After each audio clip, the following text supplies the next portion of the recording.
Okay, welcome to today's talk from Lucia D'Acunto from TNO. She will give us a overview of what will 5G bring to the future of video. And Lucia, she received her PhD in 2012 from the Delft University of Technology, and she was working there on video streaming over peer-to-peer networks. And she's now with TNO as a senior researcher focusing on the video distribution and the impact on the future internet architectures, among them and including 5G. And she is active in a lot of European projects, leading some of them. She will also report and present today, and also she is active participant and contributor to 3GPP SA4 group, which is the standardization group working on 5G standardization for media applications. So we are very much interested to hear more from her on what will 5G bring to the future of video. And Lucia, the floor is yours. Yes, thank you, Christian, for the introduction. So I don't need to say anything about myself. Then I go straight into the content of my talk. I would like to give, let's say, baseline so that we are all on the same page of what is 5G, at least in my view, and why it is interesting for media. Then I will move on to some of the more interesting aspects of 5G, and that's, in my view, network orchestration. And then I will look at how does such network orchestration fit with some typical media mechanisms for streaming, like adaptation. Then I will move towards how can we customize 5G networks for the specific types of media services. Then I will also discuss a bit how we could use edge computing for media services. And because, as Christian mentioned, I'm also on delegate at the Standardization 3GPP SA4, I will also explain a bit what's going on there.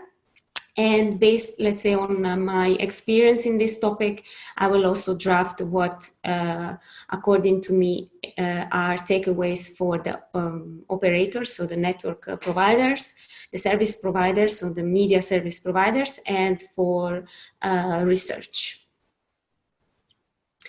Okay, so what is 5G?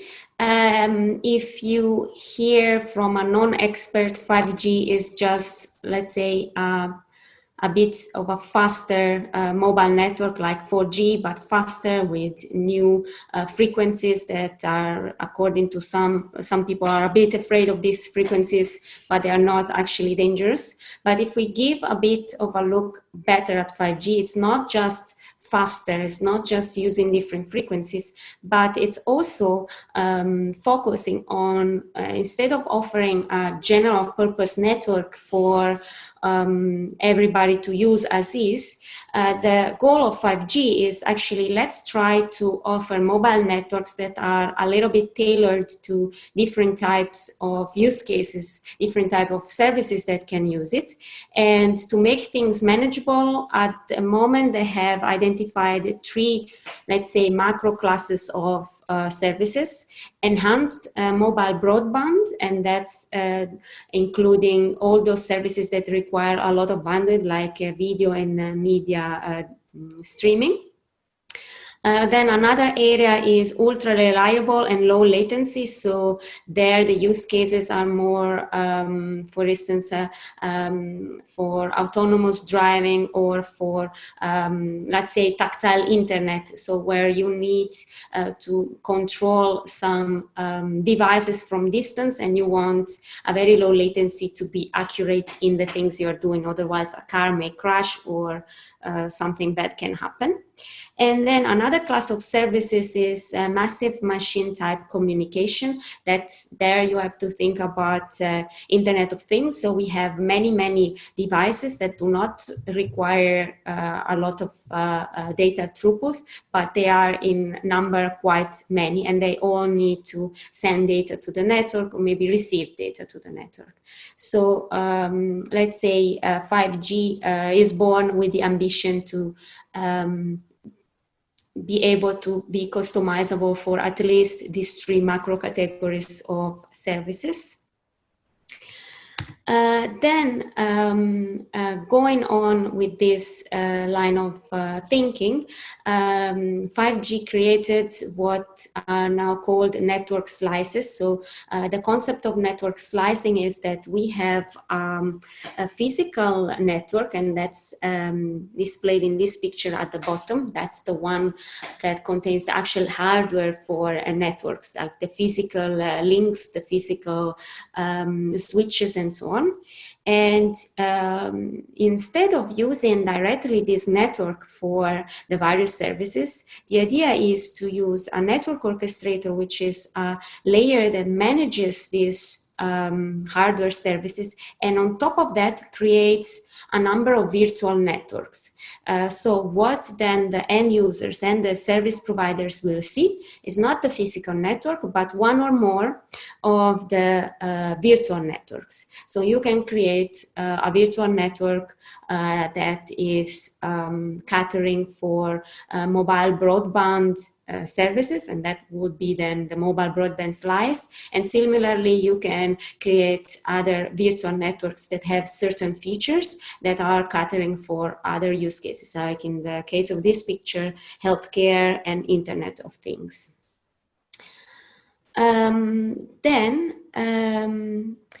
I have also in the past, in 2016, co-authored a vision paper for the 5GPP, so the 5G public and private partnership. And there we looked at why would 5G be interesting for media, also trying to steer a bit what are the features that need to be developed in 5G so to be interesting for media service providers. So let's say the reasons why 5G can be interesting for media is, on one hand, the observation that users are changing habits in the last 10 years and have also more and more bigger expectations regarding to media consumption. So they expect a lot of services, they expect low latency, they expect high quality, and they expect to be able to watch that on the TV, on the phone, on the tablet, and so forth.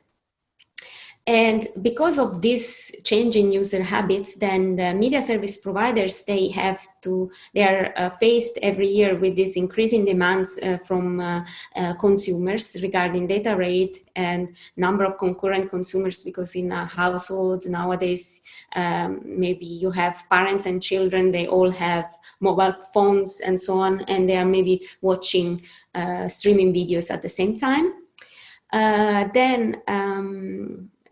For 5G to be interesting for the whole sector of media, then it should integrate different technologies, not only unicast, but also multicast and broadcast, for instance, for live TV.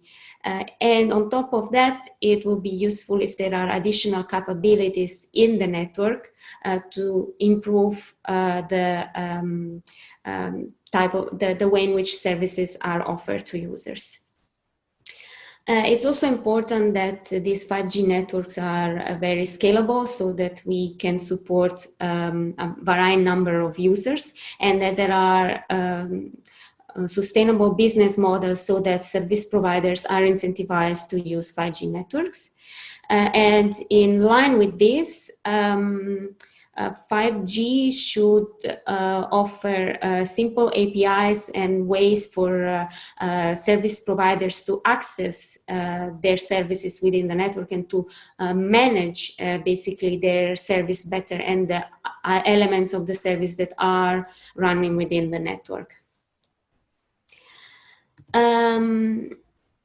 Then one, let's say, aspect of 5G, which relates a bit on the ability to create slices, is the so-called network orchestration. So network orchestration is the idea that you can automatically program the behavior of the network. So not only you create those virtual networks, as I mentioned before, but you can do that in an automatic way, and also in a way that is dynamic, so it can change in real time. So for instance, if you have at a certain moment more media services, then maybe you want to create or extend the capacity of a media slice. At the moment in which those services are not in use anymore, you want to scale it down. But also network orchestration focuses on separating the network services from the network components. So virtualization is taking a big role in there. And on top of virtualization, there is also management, in the sense that if the network if the orchestrator notices that there is maybe something going wrong in a specific slice, for instance, as I said, a slide was created for a certain service with a maximum bandwidth. If there are more users for that service, then the network orchestrator can also extend that slice. So basically, based on the feedback of how the network is used, the orchestrator can change the network in real time. Now, the question is, how will that then fit with how media delivery works these days? Because I believe all of you would know how media is delivered over the internet these days. So we have adaptive bitrate streaming, where basically we distribute content to users, and this content is, let's say, segmented in different segments in time, but also in different segments for what concerns bitrate. So then the Dash client, for instance, measures what is its current bandwidth, and based on that selects which next piece, which quality, which bitrate to download. Now, the question the research question that I was faced then was, okay, if on one hand the network tries to optimize, so the orchestrators tries to optimize the network, and on the other hand, Dash client, or anyway an adaptive streaming client, also tries to optimize its streaming at the same time, then how is this going to work? Maybe there will be some conflict because the network does something, the client does not know that the network does something, and then makes its own decisions. And maybe that will make an inefficient use of the network. So based on these research questions, we went to look at this a little bit more in detail. And of course, as you may be aware, there is a protocol that MPEG has produced, and that's the mpeg-san protocol. So it's a protocol to be used within the Dash specification.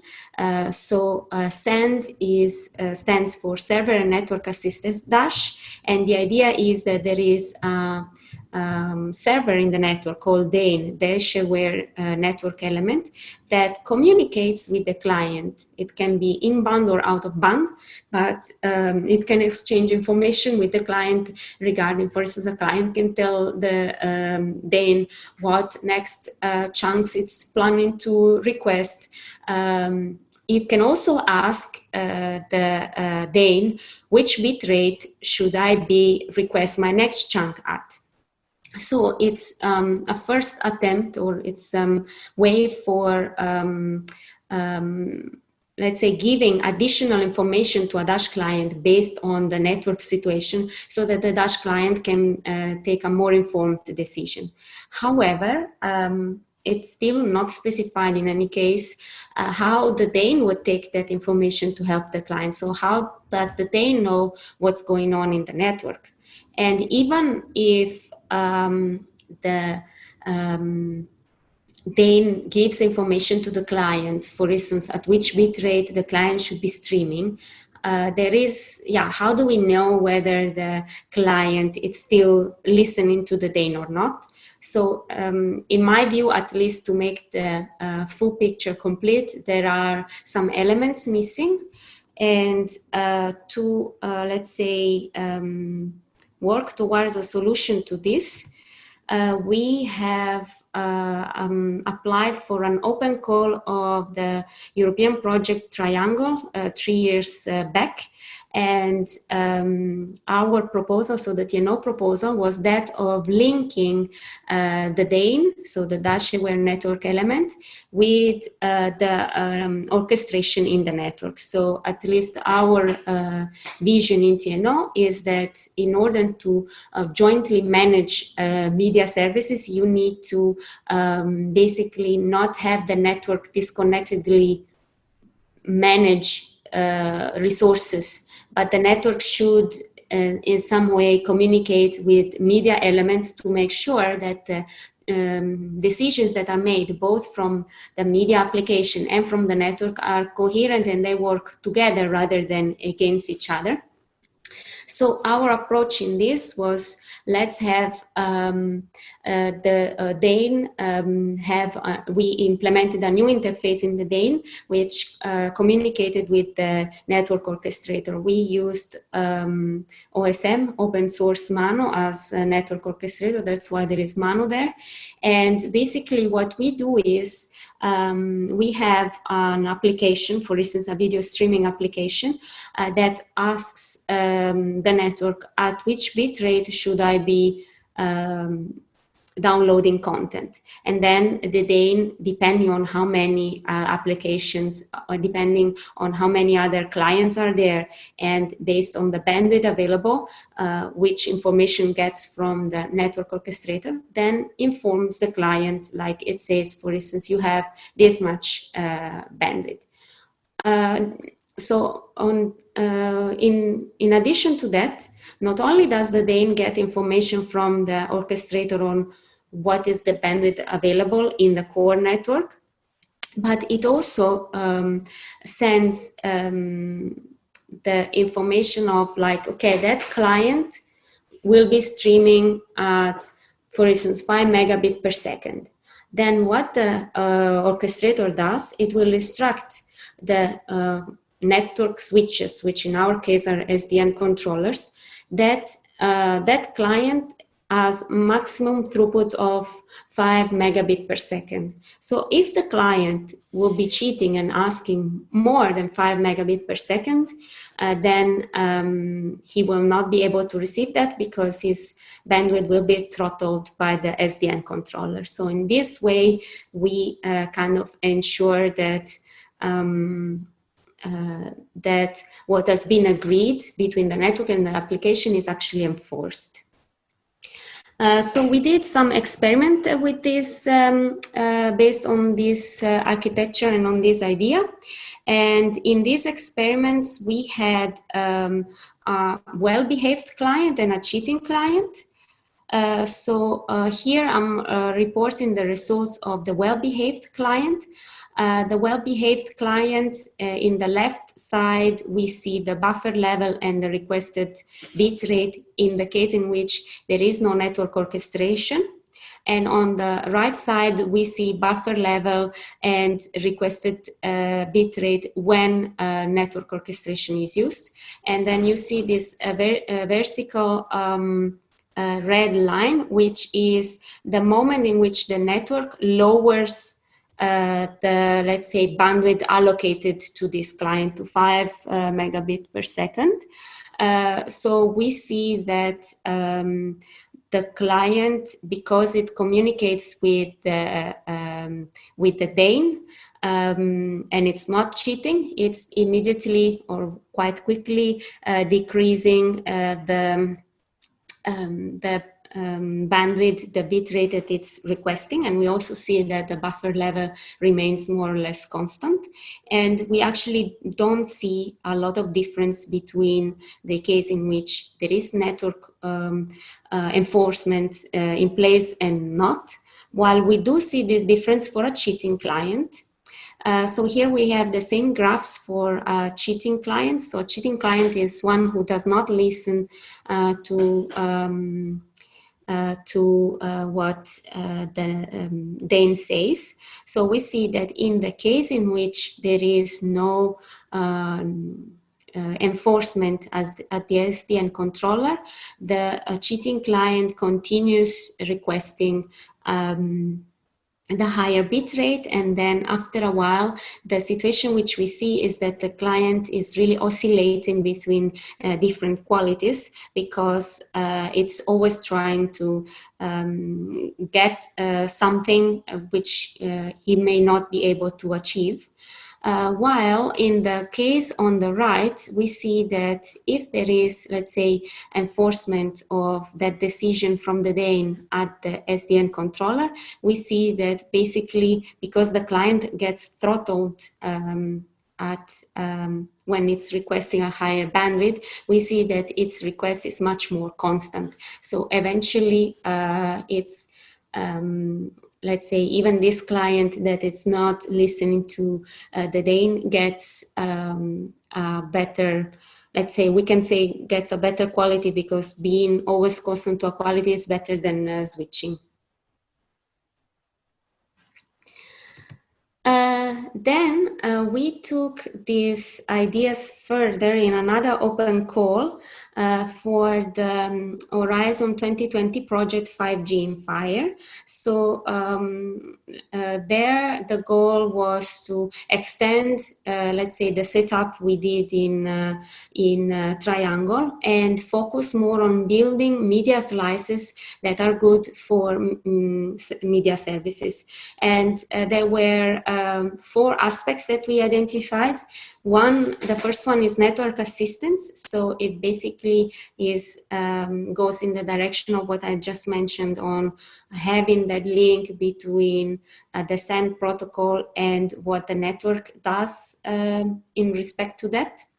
Then also what is very important is that there are services in the network, maybe in the edge or maybe in the core network, that are useful functionalities for media services rather than being, for instance, in a cloud further away, like in an Amazon cloud.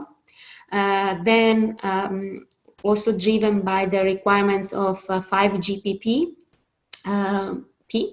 we focused on offering APIs to third parties to be able to manage the resources in the slices used by their services.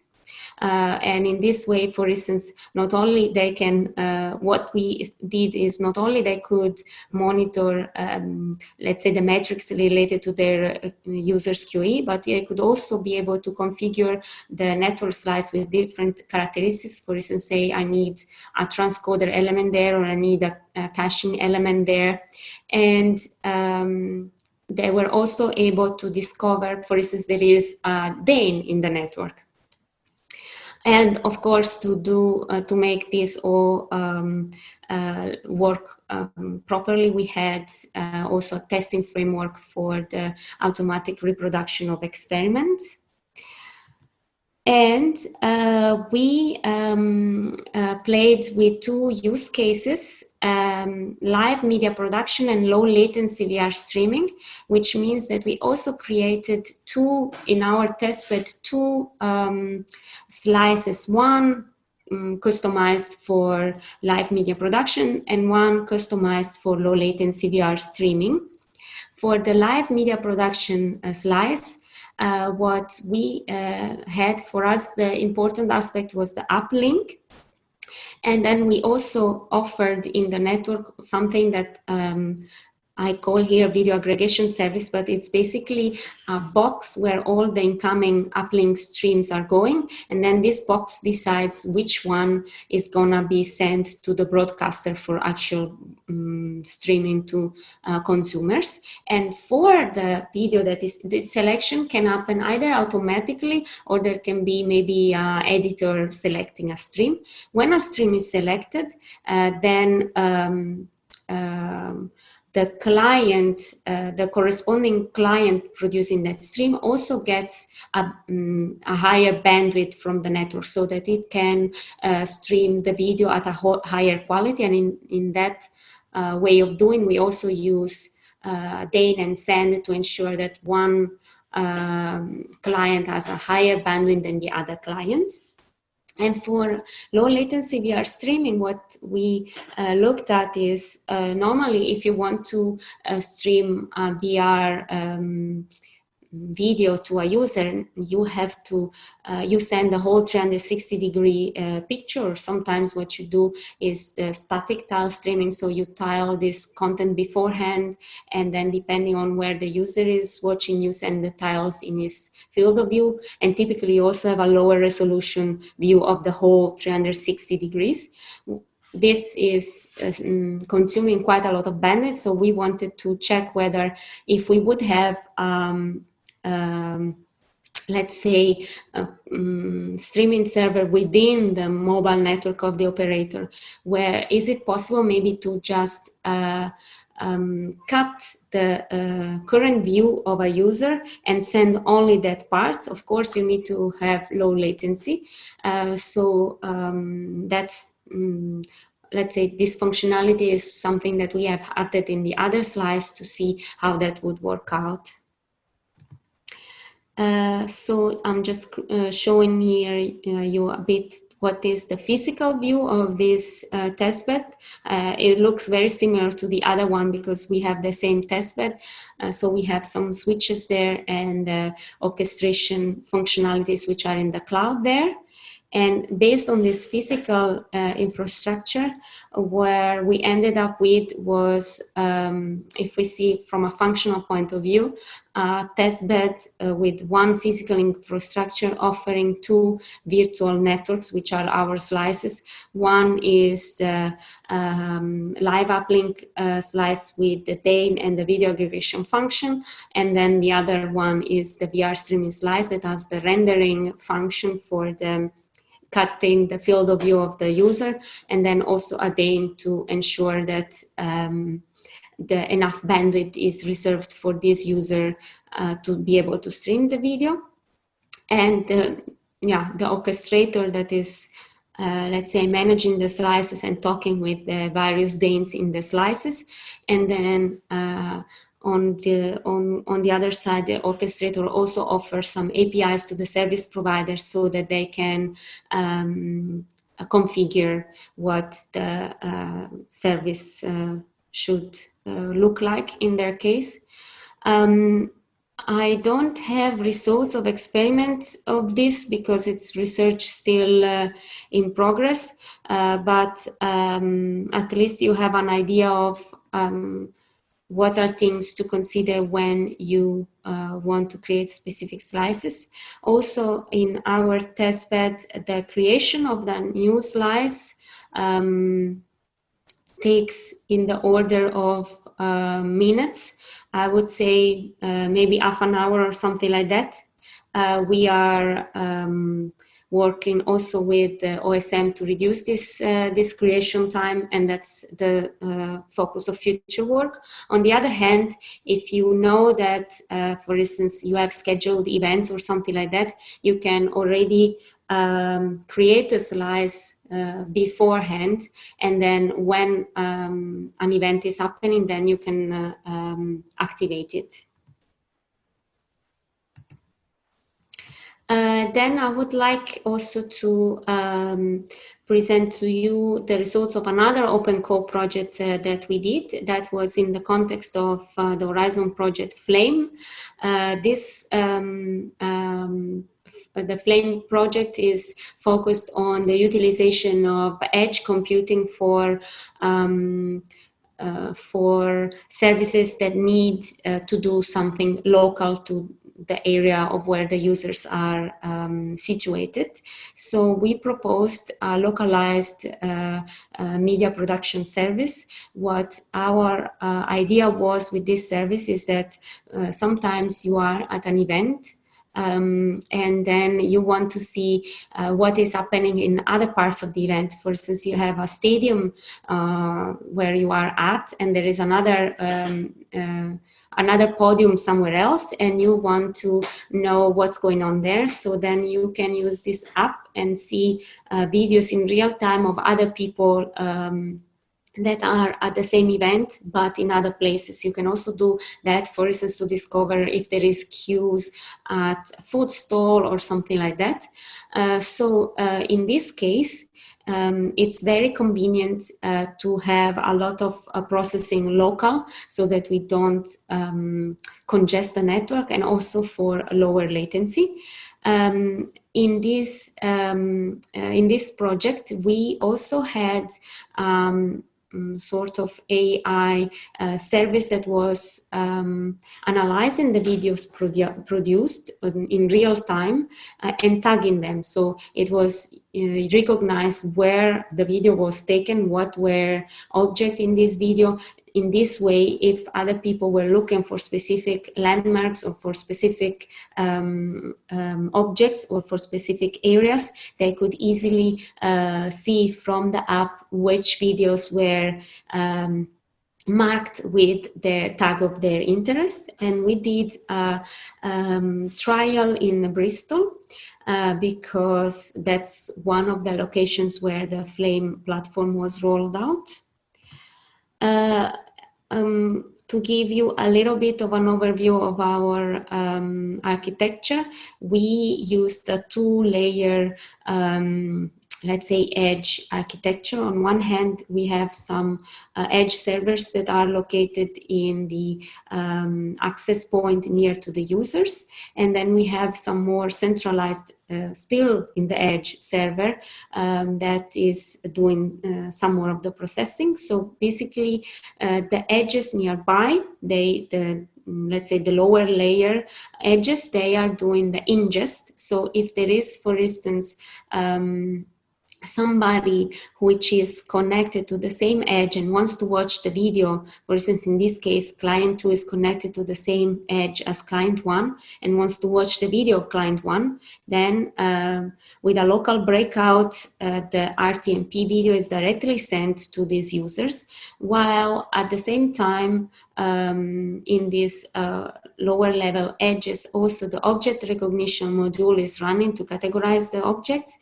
And this information is sent into a database in the central edge, edge 1. And also in edge 1, the RTMP stream is sent. In edge 1, this RTMP stream gets, let's say, dashified, or in any case, it will be transformed in bitrate streaming. And then depending on whether clients which are a bit further away are requesting content or not, this content then is transmitted and cached also on the local edges to the user. So in this case, edge 3 and edge 4.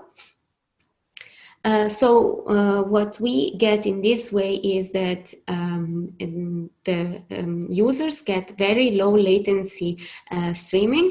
For instance, client 2, which receives an RTMP stream directly, receives a delay on average of 2-3 seconds, while client 4 and client 3, which get the processed and segmented version of the video, they get a delay of 9 to 10 seconds. So it's also quite real time, so to say.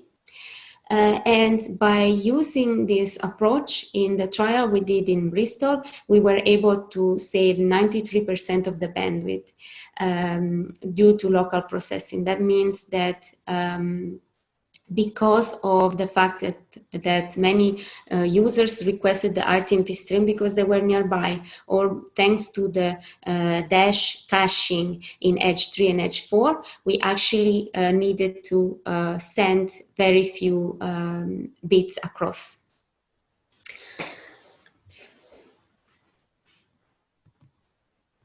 Okay, then moving towards what's happening in standardization, I have here a picture of our architecture.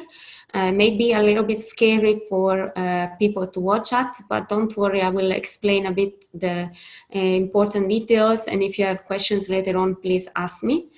So the standardization, so the 5G, the general 5G architecture is already ready. What we are doing in SA4 is adapting this architecture for media. Now, also because of the corona situation, but it was the case already before.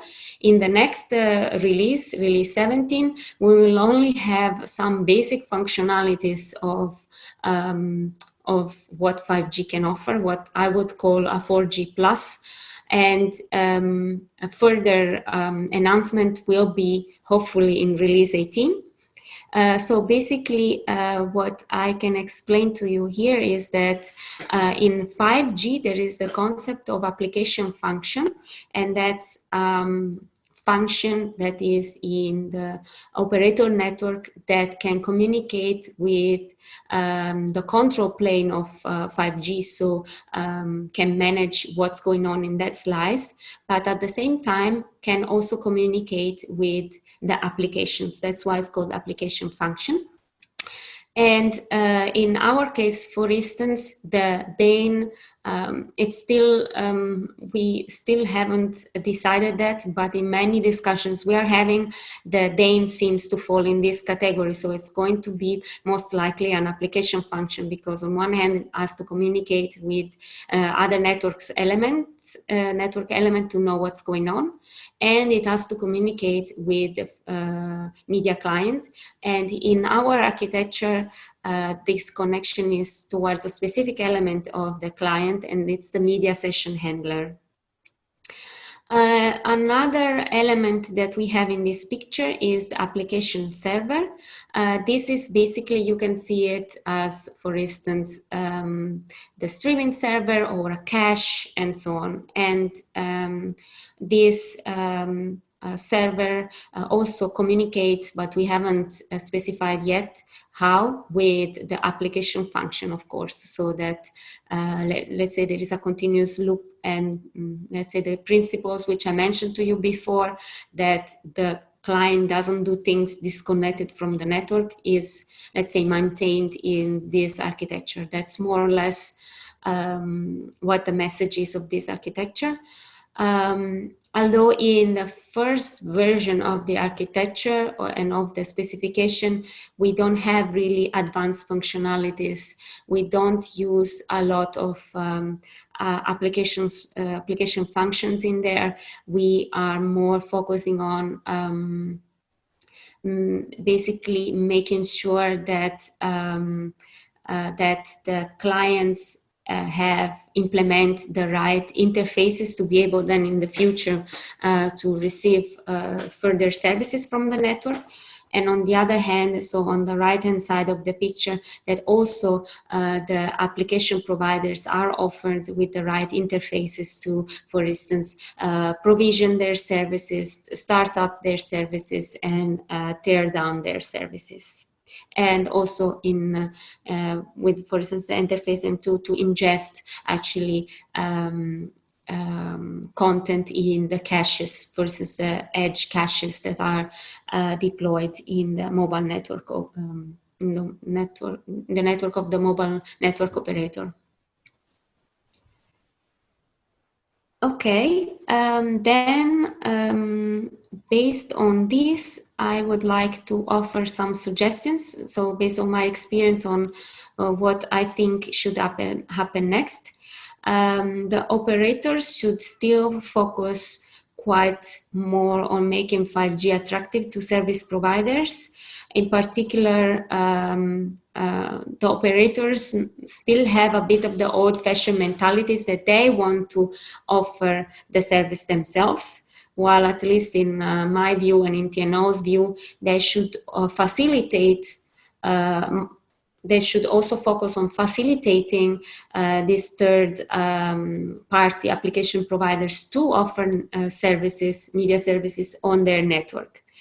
And in order to do that, more broad APIs and interfaces should be offered to these service providers so that they can really have a grasp on what's going on in their virtual network, in their slice, and manage their service accordingly.